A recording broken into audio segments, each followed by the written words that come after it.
সিলেটে অবৈধভাবে আসা ভারতীয় চিনি বোঝাই 14টি ট্রাক জব্দ করেছে পুলিশ, যা এ জেলায় এযাবৎকালের সর্বোচ্চ বলছে পুলিশ। এ ঘটনায় এখনো পর্যন্ত কাউকে আটক করা হয়নি। বৃহস্পতিবার ভোর 6টার দিকে সিলেট সদর উপজেলার কোম্পানিগঞ্জ জালালাবাদ রোডের উমেরগাঁও এলাকায় বাদেশ্বর সরকারি প্রাথমিক বিদ্যালয়ের সামনে থেকে ভারতীয় চিনি বোঝাই গাড়িগুলো জব্দ করা হয়। জানা যায়, ট্রাকগুলো কোম্পানিগঞ্জ থেকে জালালাবাদের দিকে যাচ্ছিল।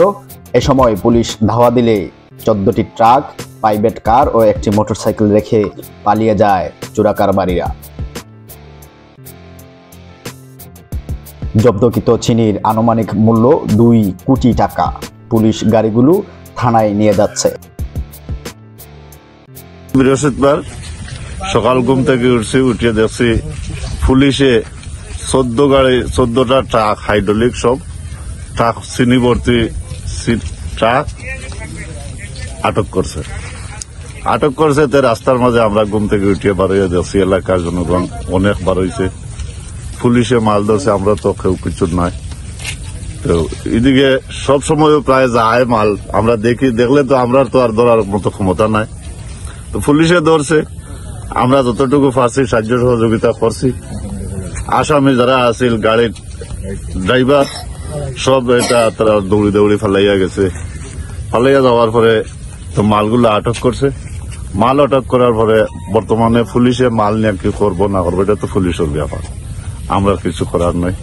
তো আমরা যতটুকু পারছি এলাকার মানুষের পুলিশের সাহায্য সহযোগিতা করছি, অতটুকু আমরা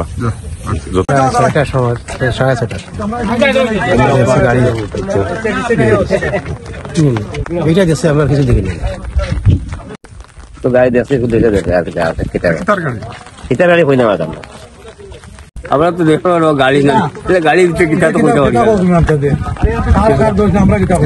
আমরা তো ইচ্ছা তো এই যে চিনির চালান, এটা আমার জানা মতে সিলেটের ইতিহাসে সবচেয়ে বড় চালান মনে হয়। কারণ এত বড় এই 14টা ট্রাক একসাথে জব্দ হয় না কোনো সময়, মানে ভারতীয় চিনি, এই কথা আমরা বলতে পারি। উত্তর ডিভিশনের শেখ আসবার আলী শেখ স্যারের নেতৃত্বে গোপন সংবাদের ভিত্তিতে সকাল ভোর 6টার দিকে জালালাবাদ কোম্পানিগঞ্জ রোডের কোম্পানিগঞ্জ সীমান্ত লাগোয়া উমেরগাঁও সংলগ্ন বাদেশ্বর সরকারি প্রাথমিক বিদ্যালয়ের কাঁচা পাকা রাস্তার উপরে এই 14টি ট্রাক আটক করা হয়।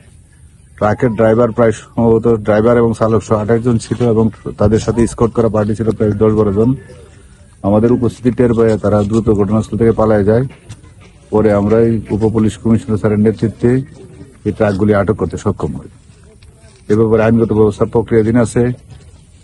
হিউজ মাল, অনেক পরিমাণ বেশি হয়, গণনা করতে সময় নিব। গণনা করে পরবর্তীতে জানানো যাবে সংখ্যাটা কতটা, এবং উক্ত বিষয়ে তদন্ত চলতেছে। তদন্ত শেষে বলা যাবে উক্ত মালামালের সহিত কে বা আসামিদের ধরতে কি আপনাদের অভিযান অব্যাহত আছে। আমাদের টিম কাজ করতেছে, কয়েকটা টিমই। আমরা আশা করি আজকের ভিতরে একটা ফলপ্রসূ রেজাল্ট হবে। আজ সকালে প্রত্যুষে 6 ঘটিকার দিকে গোপন সংবাদের ভিত্তিতে অভিযান চালিয়ে এই জালালাবাদ থানার প্রত্যন্ত অঞ্চলের ভেতরে এই রাস্তা দিয়ে, মাটির রাস্তা দিয়ে 14টি ভারতীয় চিনি বোঝাই ট্রাক যাওয়ার প্রাককালে আমরা অভিযান চালিয়ে 14টি ট্রাক আটক করেছি।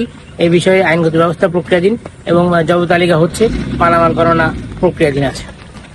মালের দাম কত হতে পারে? এটা আনুমানিক 2 কোটি টাকার উপর হতে পারে।